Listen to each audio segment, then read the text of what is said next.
பத்திக் என்பது இலங்கையின் ஆடைத்துறையில் மிக முக்கிய பாரம்பரிய இடத்தை பெற்ற ஒரு துறையாகும். அம்பாறை, திகாமடுள்ள பகுதியில் இந்த ஆடை கைத்தொழில் துறையில் முன்னேற விரும்பும் மற்றொரு பயிற்றுவிக்கும் பலரை காண முடியும். இதற்கு RM தமயந்தி ரத்நாயக்க தலைமை தாங்குகின்றார்.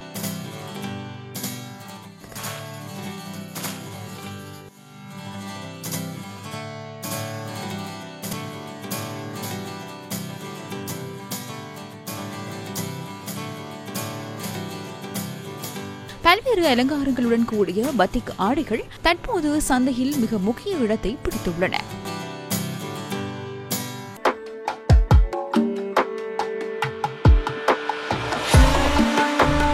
Beautiful Sri Lanka.